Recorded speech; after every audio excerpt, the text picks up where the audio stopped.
In the dusty corners of a small Nigerian town where dreams were often shelved in exchange for survival, Hannah stood out, not because of wealth or connections, but because of her unwavering spirit. With hands hardened by work and a mind sharpened by ambition, she was a star in her local school. Her teachers often whispered that she was meant for more, even as her worn-out shoes and patched uniform told another story. After finishing secondary school, while others waited on miracles, Hannah picked up a comb and a pair of scissors. With a borrowed chair under a mango tree, she transformed into one of the most talented hairstylists in the area. Clients came in droves, not just for her skill, but for the kindness in her smile and the stories she told while braiding. She lived simply with her parents and younger siblings in a small house that smelled of love and boiled corn. Her mother sold vegetables in the market, and her father, stern and skeptical, worked as a welder. Life was tough, but Hannah made sure they never went to bed without hope. One humid afternoon, as the sun burned like fire above, Hannah bent over the hair of a particular customer, an elegant woman named Madame Vic. The woman was known for her wealth, class, and taste. Hannah had styled her hair before, but today was different. Today she braided with the grace of an artist, unaware that her life was about to change. As Hannah tied the final knot, Madame Vic turned to face her. "You're very gifted," she said, brushing her newly styled hair. "Tell me, have you ever thought about working abroad?" Hannah blinked, confused. "Abroad, Ma?" "I want to sponsor you," Madame Vic said with a soft smile. "Get you a job in a top salon in the US. You'll earn real money, far more than you ever will here." For a moment, time stood still. Hannah's heart thudded, her mouth dried up. "Ma, are you serious?" "I don't joke about opportunity," Madame Vic replied. Tears welled in Hannah's eyes. "Thank you, Ma. God bless you. I'd love that. I really would." That evening Hannah ran home, barely able to contain her excitement. Her mother wept with joy, praising God repeatedly, but her father leaned back, arms crossed. "Are you sure she's not a scammer, or worse, a ritualist?" "No, Daddy. I've known her for years. She's honest. She's helped me get many customers." Still, he grunted, unconvinced. But something had already ignited in Hannah's soul. She had seen the path ahead. It was paved with fear, maybe, but also with golden light. And she was ready to walk it, even if it meant leaving everything she knew behind.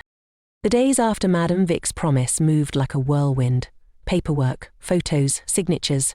Hannah didn't even have a passport, but Madame Vic took care of everything. In just a few months, she was ready to fly across oceans. The town buzzed with gossip. Some called her lucky. Others muttered dark predictions about rich women and their secrets. Hannah didn't care. She held tight to faith and ambition. Before she left, Madame Vic insisted on meeting Hannah's family.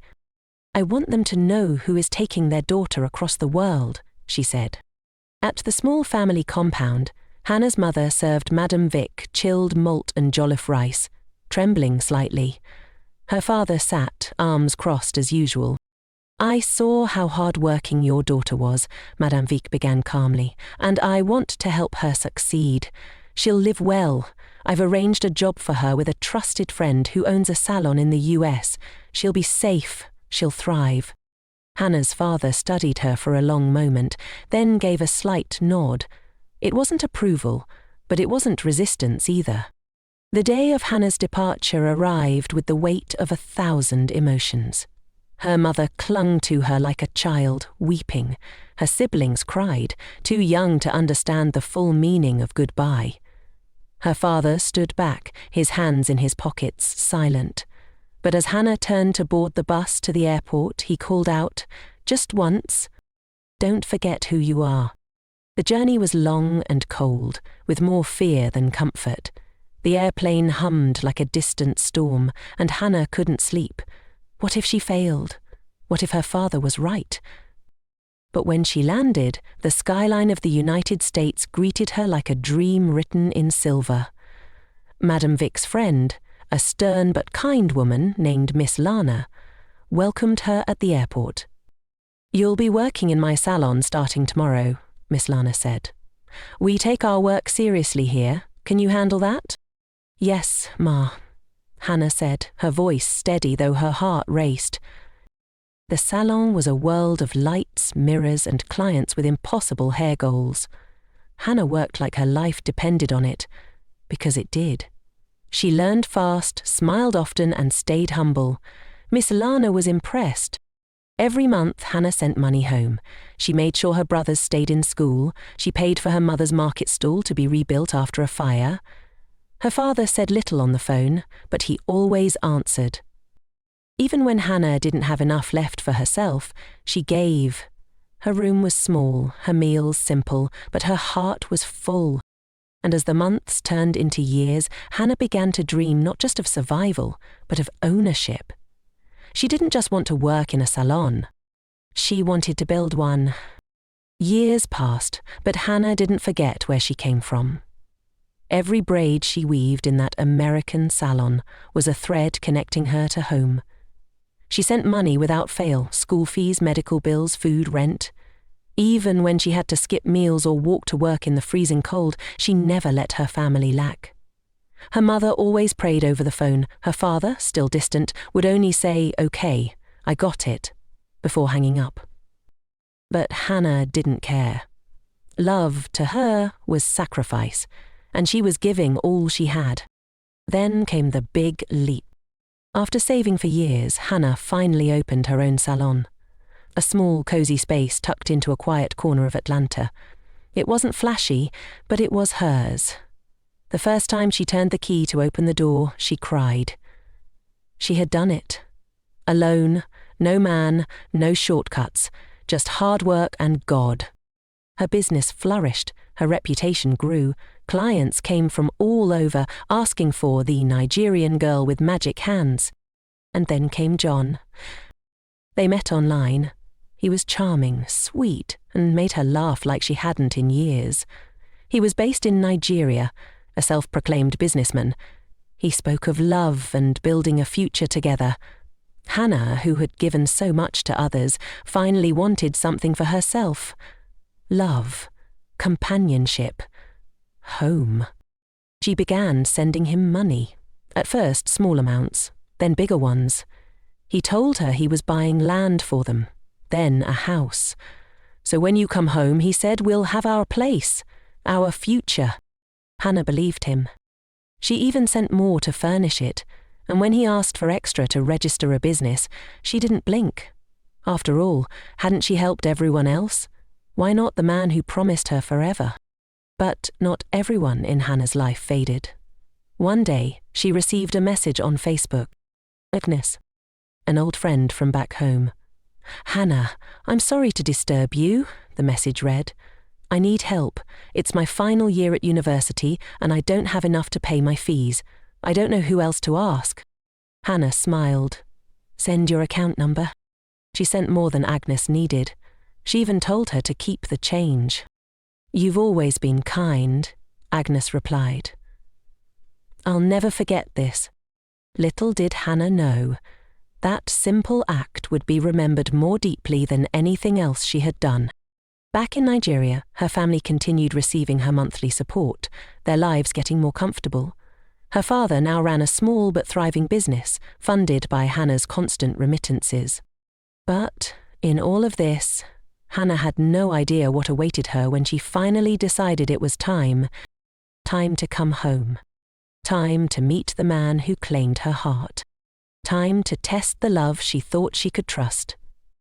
And so she booked her ticket. Without telling anyone, especially not John. 10 years.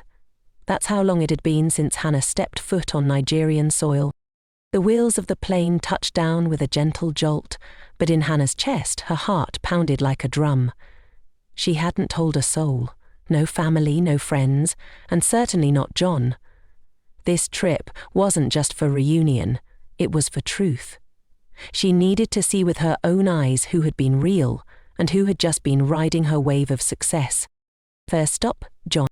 She took a cab straight from the airport to the address he had given her months ago. The house he claimed was theirs. A sleek white gate stood before her. Her heart fluttered with hope and fear. She wanted to believe he'd come running out, arms wide, joyful tears in his eyes. She knocked once. No answer. She pushed open the gate and stepped in. John emerged from the front door, shirtless, wide-eyed. "Hannah, what are you doing here?" "I wanted to surprise you," she said quietly, trying to read his expression. "Aren't you happy to see me?" "Of course. I wasn't expecting—" "Wait here. Let me get a hotel for you so you can rest." Hannah's heart skipped. "Hotel? Why would I stay in a hotel, John? Isn't this our house?" Before John could speak, the front door creaked open again. A young woman stepped out, pregnant, barefoot, her hand resting gently on her belly. "Who is she, John?" she asked, her eyes narrowing at Hannah. Hannah's world cracked. She turned to John. "Who is she, John?" John was frozen, sweat glistening on his forehead. I can explain." "You told me you were single." "You took my money. You said this was our house." Hannah's voice broke as tears filled her eyes. The woman stepped back, whispering something under her breath. Hannah didn't wait. She turned and walked away, her chest burning, her hands shaking. She caught a cab and checked into the nearest hotel, slamming the door behind her. She collapsed onto the bed. 10 years of loyalty, 10 years of building a life. And this is what she returned to? Her thoughts spiraled. If John could betray her this easily, what about the others? Her family? Her so-called friends? She stared at the cracked ceiling and a strange calm washed over her. She would test them too. She would bury the truth, pretend to be broke, pretend she'd been deported. Let them see her with nothing. No cars, no dollars, no power. Then she would finally see who loved Hannah the person, not Hannah the provider. With her heart still shattered, she reached for her phone and dialed home. "Daddy, I'm back in Nigeria. Can you come pick me up?" Hannah stood at the roadside, clutching a faded duffel bag and wearing second-hand clothes she had intentionally wrinkled and stained. Her hair, usually styled to perfection, was now tucked under an old scarf. She looked nothing like the successful woman she had become. A rusty car pulled up. Her father stepped out, frowning in confusion. "Hannah?" She nodded, eyes low. "It's me, Daddy." He opened the door without a word. The drive home was silent, thick with unspoken questions. At the house, her mother rushed out, arms wide, but stopped short at the sight of Hannah's condition. "My God, what happened?" Inside, Hannah sat on the couch, hands trembling. "I was deported," she lied. "They accused me of a crime I didn't commit. Everything I worked for, it's gone." Her mother began to cry. Her father paced the room, jaw clenched. "You mean you didn't bring anything back?" he asked. Hannah shook her head. "Nothing." Silence. Later that evening, her younger brother came home. He stared at her like she was a ghost. "Is this really you?" he asked. "I thought you'd come back with big cars, designer bags. What happened?" Hannah forced a smile. Life happened. In the days that followed, the house grew cold. Her father hardly spoke. Her brothers muttered behind closed doors. Only her mother remained gentle, cooking what little they had and serving Hannah quietly. But the warmth that used to fill the home when her money flowed through it was gone. Exactly 1 week later, her father sat down across from her in the living room. "So, what's your plan?" he asked. "I don't know yet," Hannah replied, eyes downcast. "I just need some time." Her father's voice turned hard. "You've been here long enough. I can't have a grown woman sitting around crying and doing nothing. We expected better." "Daddy, I just got back. I need to find my feet." "No, you need to leave. 1 more week, then you go." Hannah's lips quivered. "But this is the house I bought for you." His face twisted. "So? You're not the only one struggling. I built my business too, with hard work. But I sent you money every month." "Well, that's done now, isn't it?" Her brothers echoed the same coldness. "Auntie Hannah is too stingy," one whispered when he thought she wasn't listening. "Now she's broke and she wants to eat our food."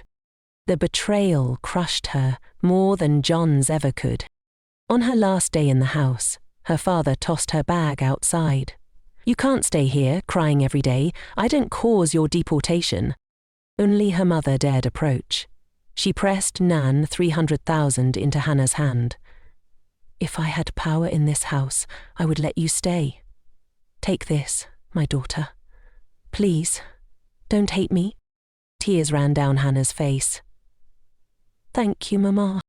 And just like that, Hannah walked away from the house she bought, the family she carried for a decade, now treated like a burden they never asked for. Hannah dragged her bag along the sidewalk, her body heavy with more than just exhaustion. Her mind raced with questions she couldn't answer. Was I just a wallet to them? Did they ever love me? Or just what I gave?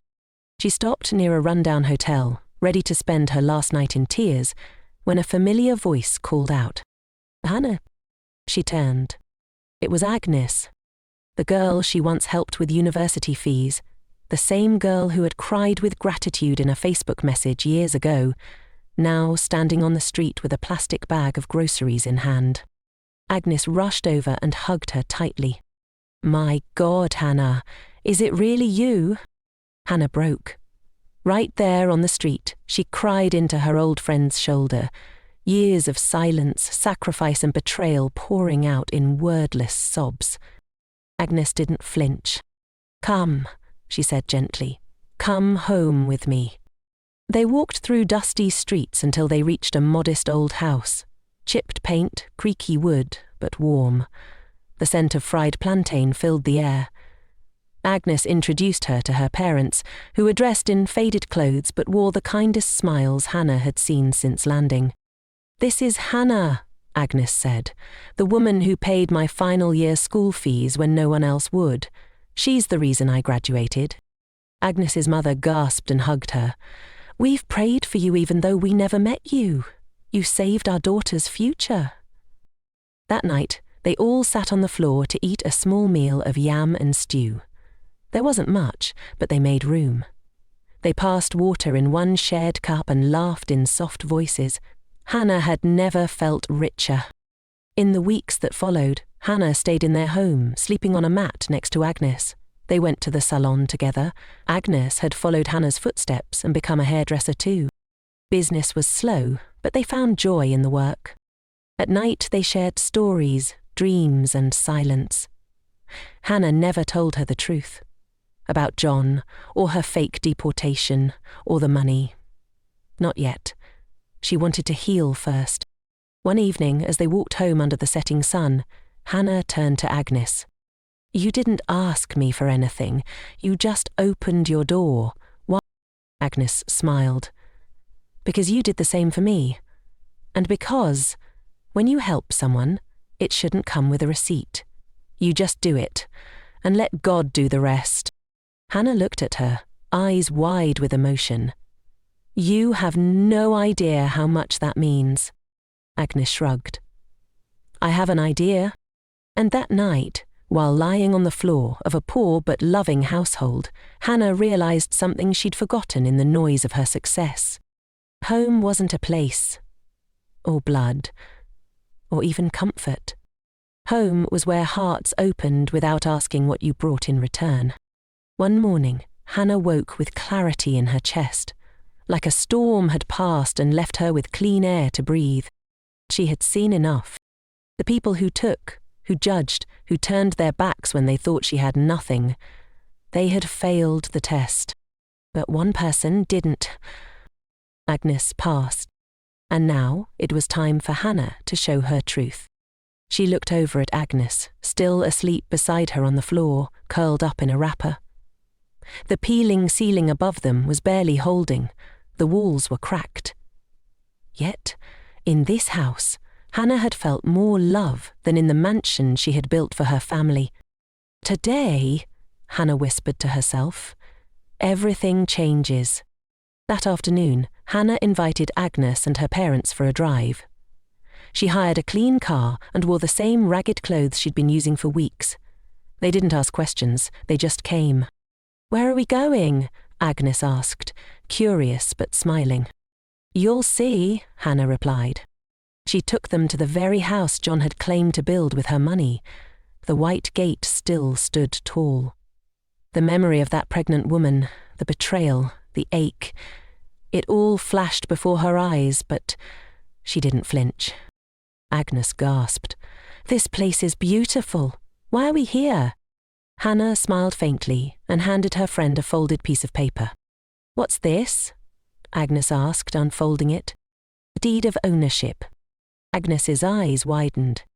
"This house, it's yours now," Hannah said softly. "What? No, I don't understand." "I won a court case. The man I once trusted took my money and lied, but I took it back. This house, the one I thought was built with love, now belongs to me, and I'm giving it to you." Agnes' parents looked at each other in stunned silence. Her mother's hands trembled. Her father sat on the steps, speechless. "But why?" Agnes whispered, tears already forming. "Because you loved me with nothing," Hannah replied, "and I wanted to see who would stand by me if I had nothing left. My family failed, John failed, you passed, you gave me shelter, food, kindness, when I didn't even ask." Agnes broke down, hugging her. "I didn't do it to get anything back, I swear." "I know," Hannah said. "That's why you're the only one who deserves everything." Agnes's parents knelt and began praying aloud, their voices cracking with gratitude. "May God lift you, Hannah. May your name never fall. May your cup overflow." Hannah cried with them. Then she took Agnes's hand. "I didn't come back broke. I came back to build a bigger life, and I want you to be part of it. Come with me to the US. We'll build together. For real." Agnes stared, stunned. "You mean it?" "I've never meant anything more." And as the sun dipped behind the white walls of a house that once represented betrayal, it now stood for redemption, friendship, and a future that no one could ever take from them again. Weeks passed, and Hannah quietly moved with purpose. She had money, she had legal power, she had clarity, but what she didn't have, what she still needed, was closure. So one morning she got into a car and drove to the house she had bought for her parents, the same house her father had thrown her out of. This time she wore her finest, no disguises, no tricks. She had nothing left to hide. Her father's once booming business had collapsed. He had taken a large loan and sent it to a fake company promising double returns. The scammers disappeared, and now, so had his pride. The bank had come knocking. They wanted the house. Inside, Hannah's mother was crying. The stress had aged her. Her brothers sat silently, bitter and broken. And her father? He was sick, slumped in a chair like a man who'd lost everything. When Hannah walked in, silence fell like a thunderclap. Her mother rushed forward. "Hannah, you came. Thank God. Please, help us. The bank wants to take the house." Her father coughed, avoiding her eyes. "They said we have 1 week to pay or we lose everything." Hannah looked around slowly. The house she had funded. The family she had lifted. The people who let her sleep on the streets of her own generosity. She sat down. "Let me tell you something," she said, voice calm but sharp as glass. "I was never deported. I lied. I wanted to see who truly loved me. Who would treat me the same when I had nothing." Her mother gasped. "You lied?" "Yes," Hannah said, eyes fixed on her father. "And I saw everything I needed. The minute I stopped giving, you threw me out like garbage. After all I did, after all I gave." Her father tried to speak, but nothing came out. "I built this house," she continued, standing now, voice rising. "I paid for your comfort. I put your sons through school, I gave you my blood, and the one time I asked for shelter, you gave me the street." Tears streamed down her mother's face. "We were scared. We didn't know how to help you." "No," Hannah replied. "You didn't want to help me. You wanted what I could give. That's not love. That's convenience." Silence. Then Hannah reached into her bag and dropped an envelope on the table. "Here, enough to pay off the bank loan, and an extra amount for you, Mama. But after this, don't call me unless you remember who I am, not what I give." Her mother fell to her knees, clutching Hannah's leg. "I'm sorry, we failed you." Her brothers stared, ashamed. Her father finally looked up, eyes red. "You were always the strongest. We were just too blind to see it." Hannah turned to leave. "I have people who treat me like family, even without blood. And now, I'm going to build with them." She walked out, head high. And this time, no one dared stop her. The airport buzzed with people, hustling, moving, boarding, arriving. But Hannah stood still, calm in the middle of the chaos, with a single suitcase and Agnes by her side. Agnes clutched her passport like it was made of gold. Her eyes were wide, her hands slightly trembling. "I still can't believe this is happening." Hannah smiled. "Believe it, you earned it." A few weeks earlier, Hannah had quietly secured Agnes's travel documents and sponsorship. The same way her life changed under the wings of Madame Vic, now she was doing the same for someone else. "I never even dreamed of going to the US, Agnes whispered. "You didn't need to dream, you had the heart. And that's more than most," Hannah said. Behind them, Nigeria faded like a photograph in the rearview mirror. Familiar, beautiful, but also tainted with lessons. John had been arrested. Hannah's court case had gone viral on social media. Messages poured in from women thanking her for exposing fraud and betrayal. But Hannah didn't care for the attention. She had done it for herself.